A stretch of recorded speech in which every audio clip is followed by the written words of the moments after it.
E ele nem sequer percebeu que estava a morrer enquanto sorria para o auditório. Deixei-o brilhar no palco da conferência em Porto, com o meu código a correr nas veias da apresentação, sabendo que cada slide era uma armadilha que eu plantara para o afundar. Quando o aplauso parou e o escândalo explodiu, eu sorri pela primeira vez em meses, porque a vingança, em Portugal, não precisa de facas, basta uma caneta e um segredo bem guardado. O sol de Lisboa entrava pelas janelas altas do meu apartamento em Alfama, pintando as paredes de um laranja quente que contrastava com o frio que me invadia o peito. Eu estava sentada à mesa da cozinha, uma relíquia de madeira escura que herdara da minha avó, com uma chávena de café forte ao lado, o tipo de café que os lisboetas bebem para acordar os mortos, não apenas os vivos. O aroma misturava-se com o cheiro de pão fresco da padaria lá embaixo, mas nada disso me consolava. Naquele dia, há 6 meses, o e-mail chegara como um tiro no escuro. Estimada Ana, devido a reestruturações, informamos que o seu contrato com a Tecnova termina imediatamente. Agradecemos os seus contributos. Assinado por ele, o Dr. Miguel Santos, o homem que o ajudara a construir o império digital da empresa, tijolo por tijolo de código. Eu reli o e-mail 3 vezes, as letras a dançarem na tela como fantasmas zombeteiros. Reestruturações. Que reestruturações? Eu era a chefe de desenvolvimento, a que passara noites em claro a debater algoritmos com ele nos terraços do Bairro Alto, partilhando garrafas de vinho verde sob as estrelas. Eu era a que reescrevera o software principal da Tecnova quando o projeto original dele se revelara um desastre, um emaranhado de bugs que quase nos custara o contrato com o governo português para a digitalização dos arquivos nacionais. Mas ele, Miguel, o visionário de ternos italianos e sorrisos de tubarão, decidira que eu era dispensável. É melhor para a equipa, dissera-me na reunião final, os olhos frios como o Atlântico em inverno. Precisas de um tempo para ti, Ana. Descansa. Descansa. Como se eu fosse uma avó cansada, não uma mulher de 35 anos com um mestrado em Engenharia Informática da Universidade de Coimbra e um sonho de mudar o mundo através de bits e bytes.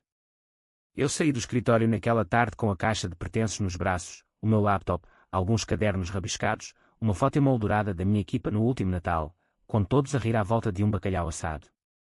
Lá fora, a Rua Augusta fervilhava de turistas e locais, o elétrico 28 a tilintar como um lembrete de que a vida em Lisboa continua, quer queiras quer não.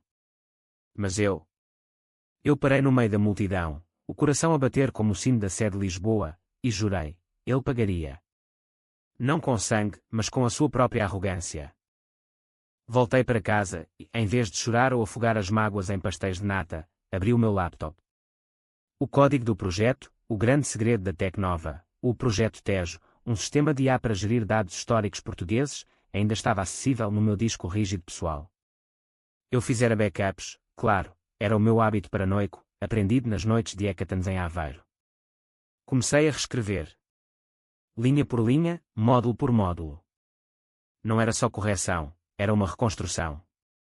Inseri backdoors subtis, algoritmos que pareciam inofensivos mas que, sob certas condições, revelariam falhas catastróficas.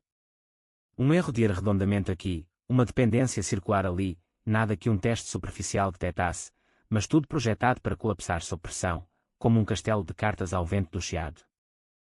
Porquê? Porque Miguel me roubara não só o emprego, mas o crédito.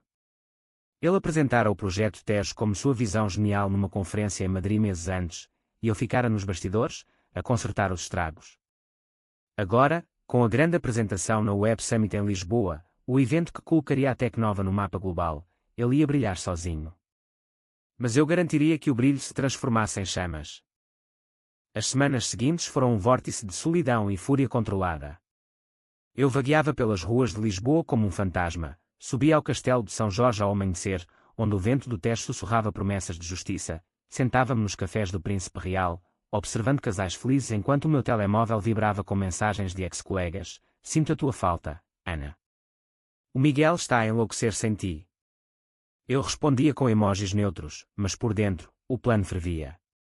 Contactei um antigo mentor da universidade, um professor reformado em Coimbra que me ensinou os truques mais sujos da programação ética, ou não tão ética. Lembra-te, Ana, dissera ele numa chamada de vídeo, os olhos twinkling atrás das lentes grossas, o código é como o fado, melancólico, mas implacável. Usa-o com sabedoria. Sabedoria? A minha sabedoria era amarga como o vinho de Alentejo. Eu testava o código reescrito no meu apartamento, simulando cenários de stress, sobrecargas de dados, inputs maliciosos, apresentações ao vivo. Em cada falha controlada, eu via o rosto de Miguel, o seu sorriso confiante a rachar como porcelana de Belém. Mas não era só ódio, era dor. Eu amara aquele trabalho, amara a ideia de preservar a história de Portugal no mundo digital, de tornar acessíveis os manuscritos da Inquisição ou as cartas de Camões. Miguel roubara-me isso, reduzindo-me a uma nota de rodapé na sua ascensão. Um dia, enquanto caminhava pelo Lisboa Factory, aquele labirinto de arte e inovação nas docas de Alcântara, deparei-me com o mural de Vils, o rosto esculpido de uma mulher anónima emergindo da parede como um grito silencioso. Parei ali, o sol a bater nas minhas costas, e chorei pela primeira vez. Não por fraqueza, mas por clareza, a vingança não era só sobre ele, era sobre mim, sobre recuperar o controle que me fora arrancado. Voltei para casa e finalizei o código. Enviei uma cópia anónima para o servidor da Tecnova através de um proxy em Espanha, indetetável, como um ladrão na noite de Alfama. A Web Summit aproximava-se como uma tempestade no horizonte. Eu comprei um bilhete como freelancer, vesti um blazer simples e misturei-me na multidão de geeks e investidores no Parque das Nações. O pavilhão principal era um mar de ecrãs e logos luminosos, o ar carregado de café e ambição. Miguel subiu ao palco às 14 horas, impecável num fato cinzento, o cabelo grisalho penteado para trás como um conquistador. Senhoras e senhores, começou ele, a voz grave quando pelos altifalantes, o projeto Tejo não é apenas tecnologia, é a alma de Portugal codificada para o futuro. Eu estava na terceira fila, o coração a martelar como o batuque de um rancho folclórico. Ele clicou no primeiro slide, e o meu código acordou. Os dados fluíam suavemente, mapas interativos dos descobrimentos, simulações de rotas marítimas de Vasco da Gama. O público aplaudia, flashes de câmaras a piscarem como estrelas. Mas eu sabia, o clímax viria no demo ao vivo, quando ele inserisse um input de teste, um ficheiro histórico corrupto, projetado para testar a robustez. Agora, vejamos o poder da IA em ação, disse ele, sorrindo para a câmara. Inseriu o ficheiro. Por um segundo, tudo parou. Então, o ecrã tremeu. Linhas de código antigas, as dele, as originais que eu substituíra, começaram a vazar, erros expostos, vulnerabilidades de segurança que revelavam acessos não autorizados a dados sensíveis do governo. O público murmurou. Miguel franziu a testa, clicando freneticamente. Um glitch menor, riu ele, forçado. Mas o glitch cresceu, o sistema começou a gerar outputs absurdos, misturando factos históricos com propaganda fictícia, de Sebastião a surfar ondas no Tejo, Salazar a twittar sobre fado. O caos instalou-se. Gritos da audiência, o moderador a intervir, Miguel a soar profusamente sob as luzes. Isto é um erro humano, gritou ele, mas era tarde. As câmaras capturavam tudo, as redes sociais explodiam com Tecnova Fail. Eu levantei-me devagar, o rosto impassível, e saí do pavilhão enquanto os seguranças cercavam o palco. Lá fora, o sol de outono de Lisboa banhava o Tejo em ouro, e eu respirei fundo. A primeira parte da vingança estava feita. Mas não era o fim, era apenas o prólogo. A vingança, aprendi naquela noite, tem o sabor do mar, salgado, vasto, e capaz de te engolir se não fores cuidadosa. Voltei para Alfama com o telemóvel a vibrar incessantemente, mensagens de amigos, alertas de notícias, Tecnova em colapso após demo desastrosa na Web Summit. Ações caem 15%. Eu desliguei o aparelho e abri uma garrafa de Porto Tawny, o líquido âmbar a escorrer pela garganta como um bálsamo. Sentei-me na varanda minúscula, olhando para as luzes tremulosentes da baixa, e permiti-me um sorriso genuíno.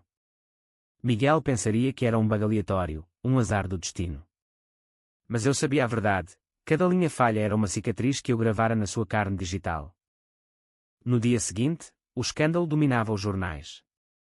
O público trazia em manchete, ambição digital afunda em erros, o que correu mal no projeto Tejo. Eu comprei a edição impressa na quiosque da esquina, o papel áspero nas mãos, e li enquanto tomava o pequeno almoço, ovos mexidos com chouriço, o cheiro picante a encher o ar. Miguel era retratado como o vilão, o CEO da Tecnova, Miguel Santos, enfrentou um embaraçoso colapso técnico que expôs falhas de segurança críticas. Havia até uma foto dele no palco, o rosto contorcido em pânico, o microfone ainda na mão como uma arma defeituosa. Mas a dor dele era o meu oxigênio. Eu comecei a planear o próximo passo. Não podia parar, a vingança é como o fado, uma vez que começas a cantar, tens de acabar a melodia, ou ficas presa no refrão. Contactei uma jornalista freelance que conhecera num evento em Cascais, uma mulher chamada Rita com olhos afiados e um blog que destrinchava corrupção no tech. Ana. Ouvi falar do que aconteceu. Queres desabafar? A sua voz era rouca, como se fumasse cigarros sem filtro nos terraços do Bairro Alto.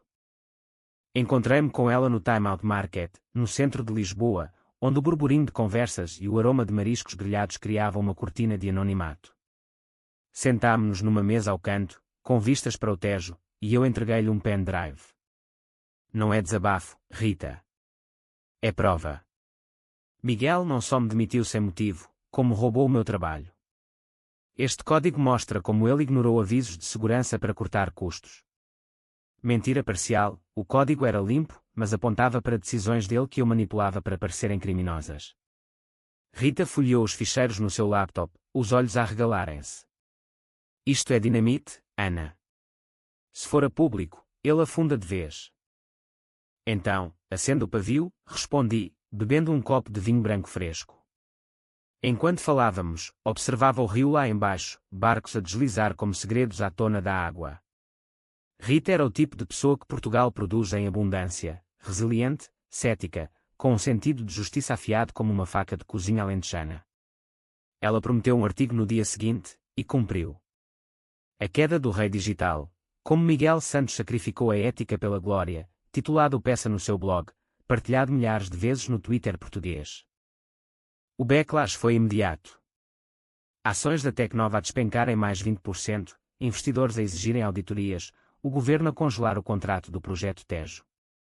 Eu li as atualizações no meu telemóvel enquanto caminhava pelo Jardim da Estrela, as flores outonais a desabrocharem em tons de vermelho e ouro, um contraste irónico com o caos que semeara.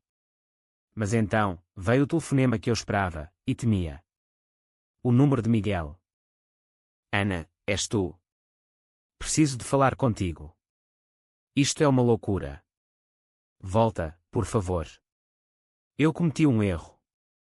A sua voz estava rouca, quebrada, como se não dormisse há dias. Eu parei debaixo de uma araucária centenária, o vento a agitar as folhas como um sussurro conspiratório. Erro. Que erro, Miguel? Demitir-me sem aviso. Apresentar o meu trabalho como teu. Silêncio do outro lado, só o som da sua respiração pesada. Eu sei. Foi pânico. A pressão da cimeira. Mas tu és a melhor, Ana. Sem ti, isto desaba. Eu ri, um riso baixo e amargo quicou no jardim vazio. Desabar. Já desabou, Miguel? Boa sorte a reconstruir. Desliguei antes que ele pudesse implorar mais. Mas desligar não era o fim, era o convite para o próximo ato.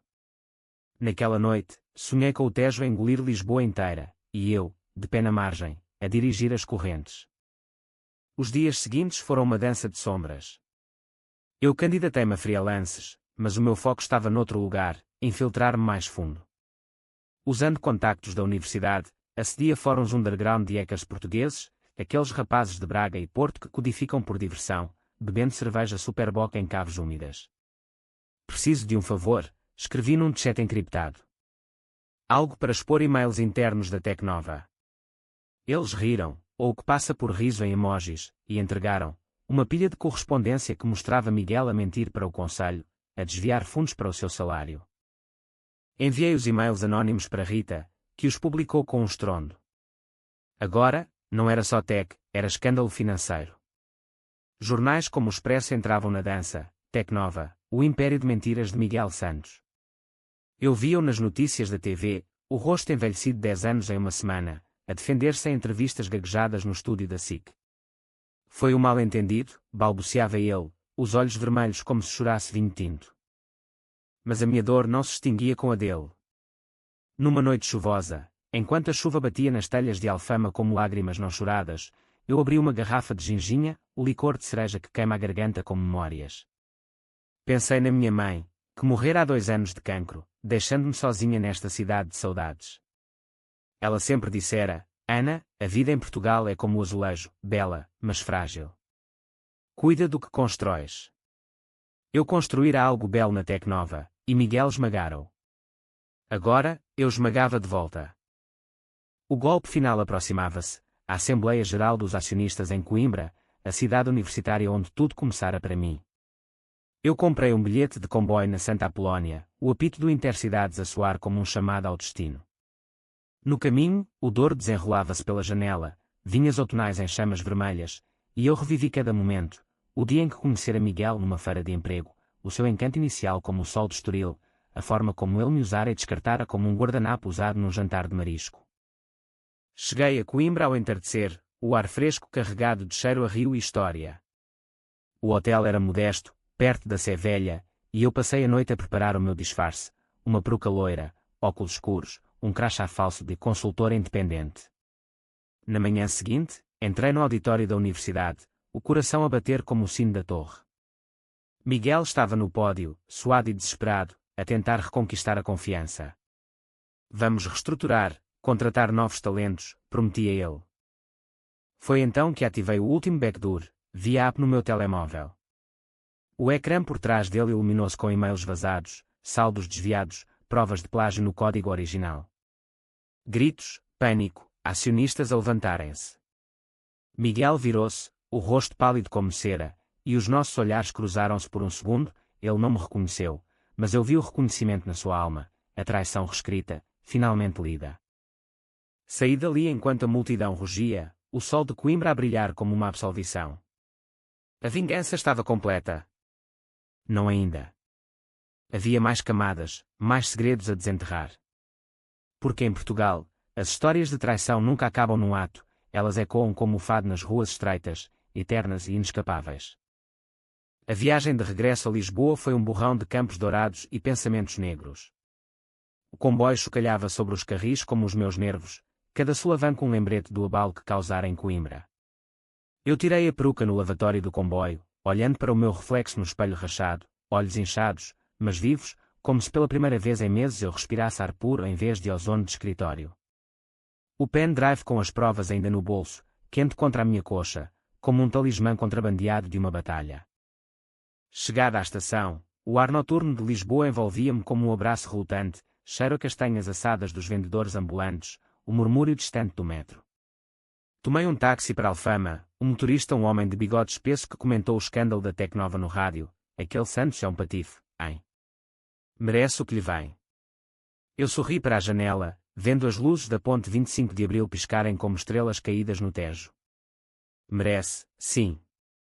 Mas o mérito da vingança não é só punir, é renascer das cinzas, como Fênix ou como as casas reconstruídas após o terremoto de 1755.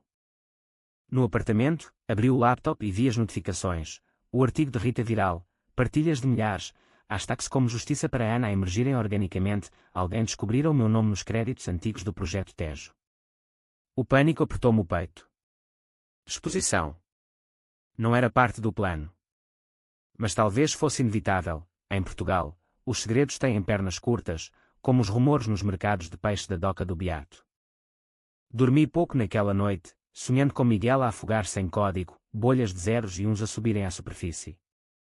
Acordei com uma mensagem dele: Ana, sei que foste tu. Encontra-te comigo.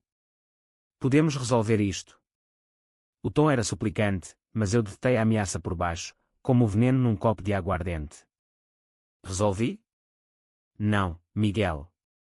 Tu resolves o teu inferno, eu cuido do meu paraíso. Os dias seguintes foram uma tempestade mediática. Convites para entrevistas, chamadas de headhunters de startups em Setúbal e Faro, até um e-mail do Ministério da Cultura elogiando o whistleblower que expusera as falhas no projeto Tejo. Eu ignorei a maioria, focando-me em reconstruir a minha vida. Inscrevi-me num curso de escrita criativa na Universidade Nova, não código, mas palavras, para exorcizar os demónios através de narrativas. As aulas eram no Lumiar, um bairro verdejante onde o ar cheirava a eucaliptos, e ali, entre estudantes sonhadores, comecei a delinear a minha própria história, não a vingança, mas o que viria depois. Mas Miguel não desistia. Uma semana depois, ele apareceu à porta do meu prédio, o fato amarrotado, a barba por fazer como um náufrago do Douro. Ana, por favor. Deixa-me entrar. A sua voz tremia, e por um momento, vi o homem por trás da máscara, o rapaz de Gondomar que sonhara grande, como eu. Mas o momento passou. Entra, disse eu, friamente, guiando-o para a cozinha. O sol da manhã entrava pela janela, iluminando a poeira dançante como confetes irônicos. Ele sentou-se à mesa da avó, as mãos a tremerem ao pegar na chávena de café que lhe ofereci. Como? Como fizeste isto? Os olhos dele, outrora confiantes, agora cavados como poços. Eu cruzei os braços, encostado à bancada. Com o mesmo talento que ignoraste, Miguel. Reescrevi tudo. Deixei-te apresentar o meu veneno como teu. Ele engasgou-se com o café, tossindo. Mas porquê? Éramos uma equipa. Éramos. Tu disseste-me para descansar, lembras-te? Enquanto roubavas o crédito. A raiva subiu, quente como o sol de Évora, mas eu controlo-a, canalizando-a para palavras precisas. Contei-lhe tudo, as noites em claro, os backups, os backdoors. Ele ouvia, o rosto a empalidecer, e por um instante, pensei ver remorso genuíno. Eu estava com medo, Ana. Medo de que tu fosses melhor. O conselho pressionava por um rosto homem para os investidores estrangeiros. Era Portugal, sabes. Ainda é. As palavras dele acertaram como um murro. Portugal, o país das saudades, onde as mulheres ainda lutam por espaços nos tabuleiros de xadrez corporativos. Eu quis gritar, mas em vez disso, ri. Medo. Agora tens razão para ter medo. A Tecnova vai à falência, e tu com ela. Ele levantou-se, os olhos flamejantes. Vais pagar por isto, Ana. Advogados, polícia, chame Tecker. Ameaçou, mas a sua voz era oca, como o eco numa capela abandonada do Alentejo. Chama quem quiseres, respondi, abrindo a porta. Mas lembra-te, o código que eu escrevo, ninguém desfaz. Ele saiu, cambaleando pelas escadas estreitas de Alfama, e eu fechei a porta, o clique final como o ponto final de um capítulo. A solidão voltou então, mais pesada que antes. Passei tardes no oceanário de Lisboa, a observar os tubarões a nadarem em círculos eternos, espelhando os meus pensamentos. Era vingança o que eu queria, ou justiça? Ou apenas reconhecimento? Uma noite, numa tasca no Moraria, berço do fado, ouvi uma cantora com voz rouca entoar, estranha forma de vida, e as lágrimas vieram, misturando-se com o vinho. Amar a Miguel, de certa forma, não o homem, mas a ilusão dele. Agora, essa ilusão morrera, e eu tinha de enterrá-la. O turning point veio inesperado, uma oferta de emprego de uma startup em Porto, liderada por mulheres, focada em preservação cultural digital. Vem construir conosco, Ana. Sem jogos de poder. Aceitei, embalando as minhas coisas numa mala velha. O comboio para o norte partia ao amanhecer, o nevoeiro do Tejo a envolver a estação como um adeus nebuloso. Em Porto, a cidade do vinho e da rebeldia, encontrei um novo ritmo. O apartamento no Ribeiro era pequeno, com vistas para o Douro, e as ruas de paralelepípedos ecoavam com risos de estudantes da universidade. O trabalho era puro, codificar para museus, tornar acessíveis os azulejos de Guimarães ou as canções de Zeca Afonso. Mas o passado não largava, e-mails anónimos chegavam, de Miguel, suplicando, ameaçando, depois silenciando. Então, o golpe de misericórdia, ouvi que ele se demitira, a Tecnova à beira da liquidação. Rita ligou-me, ele confessou tudo numa entrevista. Disse que tu o salvaste ao expor as falhas. Salvei? A ironia era doce como um pastel de São João. Mas a verdadeira salvação veio numa noite de São João, as ruas de Porto cheias de martelinhos e fogueiras. Caminhei pela marginal, o rio a refletir fogos de artifício, e soltei um grito para as águas, liberta. A vingança reescrevera não só ele, mas a mim. E assim, sob as estrelas do norte, comecei a viver de novo. Ou assim pensei. Porque as histórias portuguesas, como o Douro, têm curvas inesperadas. E a curva seguinte trazia um segredo mais profundo, o filho que Miguel nunca soubera que eu carregava, perdido numa decisão solitária após a demissão. Agora, com a ferida cicatrizada, talvez fosse tempo de reescrever não código, mas legado. Porto acolheu-me como uma mãe relutante, abraços quentes nas noites de fado, mas ventos frios do Atlântico a lembrar que nada é permanente. O meu novo emprego na startup, chamavam-lhe Herança Digital, era um bálsamo para a alma. O escritório ficava num prédio antigo na Baixa, com tetos altos e janelas que emolduravam a Torre dos Clérigos como uma pintura renascentista. A equipa era pequena, 5 mulheres e 2 homens, todas com histórias de batalhas corporativas semelhantes à minha. A fundadora, uma portuense chamada Sofia com tatuagens de equações nos braços, apertou-me a mão no primeiro dia. Aqui, o código é nosso, Ana. Sem reis, sem coroa. Trabalhávamos em projetos que me tocavam o coração, uma app para rastrear as rotas dos vinhos do Douro, outra para digitalizar os bordados de Viana do Castelo. Eu codificava ao som de rainha no Spotify, o escritório a cheirar a bolos de fubá assados na copa. Pela primeira vez em anos, sentia-me parte de algo maior que egos, parte da tapeçaria cultural de Portugal, tecida com fios de tradição e inovação. Mas as noites eram diferentes. No apartamento no Ribeira, com o Douro a murmurar lá embaixo como um confidente bêbado, os fantasmas visitavam. Sonhos onde Miguel me perseguia por pontes de pedra, o rosto distorcido em pixeles falhando. Acordava suada, o coração a galopar, e bebia um copo de vinho do Porto para acalmar, rubi jovem, ácido como remorsos. Escrevia no diário então, páginas rabiscadas à luz de uma lâmpada fraca: a vingança é um vinho que azeda-se guardado demasiado tempo. Bebe e segue em frente. Sofia notou a minha inquietude numa tarde de equipa, enquanto partilhávamos francesinhas num restaurante escondido na rua de Passos Manuel. A gordura e o picante da carne derretida contrastavam com o meu humor sombrio. O que te rói, Ana? És brilhante, mas carregas o mundo nas costas. Hesitei, o garfo parado no ar, mas algo na sua voz, rouca de anos a cantar em bares de fado, abriu a comporta. Contei tudo, a demissão, o código envenenado, o colapso de Miguel. Omiti o detalhe do filho, ainda demasiado cru. Ela ouviu sem julgar, limpando a mostarda dos lábios com um guardanapo. Fizeste o que tinhas de fazer. Em Portugal, as mulheres aprendem cedo a sobreviver a traições. Olha para as rainhas de outrora, presas em casamentos políticos. Riu, mas os olhos eram sérios. Mas agora? Deixa o passado afundar no Douro. Nós estamos a construir futuro aqui. As palavras dela plantaram sementes. Comecei a namorar a cidade, passeios pela foz ao pôr do sol, ondas atlânticas alambazem os pés como perdão, visitas à livraria Lelo, onde as escadas vermelhas inspiravam histórias novas. Encontrei um terapeuta num centro comunitário no Bonfim, um homem calmo chamado João, com sotaque transmontano que soava como montanhas. Nas sessões, desenterrei a perda do filho, a gravidez secreta, o aborto espontâneo após semanas de stress, o luto silencioso que engoli como fel. Era vingança contra mim própria, confessei numa sessão chuvosa, a ribeira lá fora a inchar com a maré. João assentiu, o trauma é como o granito do norte, duro, mas esculpível. Enquanto curava, o mundo da Tecnova desmoronava-se. Notícias chegavam por e-mails de Rita, liquidação judicial, Miguel a fugir para o Algarve, vivendo de aluguéis de apartamentos em Lagos. Ele contactou-me, escreveu ela. Quer saber de ti? Diz que mudou. Mudei. Ri sozinha na cozinha, cortando cebolas para uma sopa de couve, lágrimas verdadeiras misturadas com as da cebola. Mudança vem com ação, não com exílio. Então, o inesperado, uma carta registada, selo de Lisboa.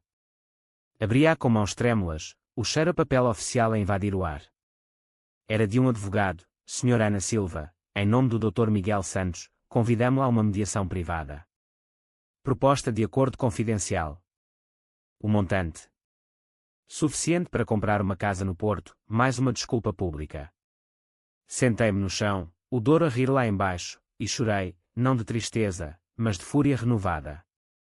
Ele pensava que dinheiro apagava cicatrizes. Recusei o acordo por e-mail, curto e cortante, guarda o seu ouro, Miguel. O meu preço é a verdade. Mas a verdade tem garras. Dias depois, recebi uma chamada de um número desconhecido, a voz dele, embriagada, aos soluços. Ana, por favor. Perdi tudo. A mulher deixou-me, os filhos não falam comigo. Tu foste a minha ruína. Pausa, respiração pesada. Mas eu mereci. Volta. Podemos recomeçar. O convite era uma armadilha, ou redenção. Convidei-o a Porto, num café neutro na Avenida dos Aliados, o coração da cidade, onde decisões se tomam sob estátuas de Dom Pedro. Ele chegou atrasado, magro e envelhecido, o casaco puído como a sua dignidade. Sentámo-nos à mesa de mármore, cafés pretos à frente como sentinelas. Obrigado por vires, murmurou ele, os olhos baixos. Não por ti. Por mim, corrigi. Diz o que queres, Miguel. Ele engoliu em seco, as palavras a saírem aos tropeções. Confissão total, o roubo de crédito, a demissão por inveja, o medo de ser eclipsado por uma mulher em terra de machos. Eu era um cobarde. Tu, uma força. As palavras doíam, mas curavam, como sal numa ferida aberta. Perdoei-o. Não verbalmente. Mas levantei-me, paguei os cafés, e disse, vai e reconstrói. Sem mim. Saí para a rua, o sol a bater nas fachadas azulejadas, e senti um peso a levantar. A vingança terminara, o perdão era o epílogo que eu não esperava. Meses passaram em paz relativa. O herança digital crescia, o meu código agora em apps usadas por milhares, turistas a explorarem o Porto através de as, locais a redescobrirem folclore minhoto. Namorei brevemente um artista da Galeria de Serralves, um homem com mãos calejadas de pincéis, mas o coração ainda cicatrizava. Então, o twist final, uma gravidez, desta vez planeada, com um parceiro sólido da equipa. O teste positivo veio numa manhã de primavera, o Douro florido de verde. Liguei para a minha mãe no céu, ou para o vento, vou ser mãe, mãe. Reescrevi o fim. A vida, afinal, é o maior código, imprevisível, mas sempre recompilável. A gravidez transformou Porto numa cidade de maravilhas e medos. O meu ventre crescia como as uvas no Douro, redondo e promissor, e eu caminhava devagar pelas ruas do Bolhão, tocando as barrigas das pechinchas nas bancas de fruta, laranjas doces de Algarve, figos maduros de Évora. O parceiro, Tomás, o programador da equipa com riso fácil e olhos castanhos como o vinho do Porto, acompanhava-me, a mão na minha lombar como âncora. Vamos chamar-lhe Rio, sugeria ele, beijando-me a testa ao pôr do sol na ponte de Dom Luís. Para fluir como esta cidade. Mas o passado, teimoso como o granito, regressava em ecos. Rita ligava de Lisboa, Miguel está na reabilitação. Álcool, depressão. Diz que sonha contigo. Eu desligava, focando no ultrassom, o coraçãozinho a pulsar como um algoritmo vivo. Sofia, na equipa, organizava baby showers com pastéis de nata e serenatas de fado light, rindo, em Portugal, nascemos para dançar com os fantasmas, mas os bebés trazem luz. O terceiro trimestre trouxe insônias, e nelas, reescrevia mentalmente a história. Não mais como vingança cega, mas como lição, o poder do código como metáfora da vida, linhas que se entrelaçam, bugs que ensinam, recompilações que salvam. Escrevi um blog anónimo, Código de Sombras, partilhando fragmentos sem nomes, cativando leitores com dilemas éticos no tech português. Então, o derradeiro confronto, uma carta de Miguel, manuscrita, chegada pelo correio. Ana, li o teu blog. Reconheci a voz. Se lês isto, sabe que me arrependo. Não peço perdão, peço paz. Vou para Moçambique, ajudar em projetos de educação digital. Talvez lá encontre redenção. As palavras tremiam no papel, tinta borrada de lágrimas. Guardei a carta na caixa de memórias, ao lado da foto da Web Summit. O parto veio numa noite de tormenta, o hospital na Boa Vista a uivar com ventos atlânticos. Rio nasceu ao raiar do dia, berro forte como o sino da Sé do Porto, olhos curiosos fixos em mim. Segurei-o ao peito, o cheiro a leite e milagre, e chorei, lágrimas de completude, não perda. Tomás ao lado, a mão na minha, reescrevemos juntos, agora. Meses de maternidade foram um redemoinho, noites curtas, risos diurnos, o apartamento cheio de choro e canções de embalar. Eu trabalhava remotamente, codificando com Rio no Sling, o código fluindo mais puro que nunca. O Herança Digital lançou a principal, premiado no Festival de Tech de Leiria, e eu, nos agradecimentos, disse, para as mulheres que reescrevem narrativas. Um ano depois, o destino girou a roda, um e-mail de um produtor de cinema em Lisboa. Adorámos o teu blog. Queremos adaptá-lo a um filme, drama psicológico, à la Tabu, de Gomes. Tu como consultora. Aceitei, viajando para sul com Rio e Tomás, o comboio a cortar paisagens como capítulos fechados. Em Lisboa, o set era no Chiado, câmaras a capturar traições fictícias que ecoavam as reais. Encontrei Miguel por acaso, numa pausa de café, ele de volta, sóbrio, voluntário numa ONG Tech. Ana, disse ele, voz firme. Obrigado por não me destruires de todo. Apertei-lhe a mão, breve, destrói-te tu próprio. Reconstrói agora. Voltei a Porto com um guião assinado, Rio a gatinhar no tapete ribeirinho. A vingança, percebi, era o prólogo, a vida, o romance inteiro.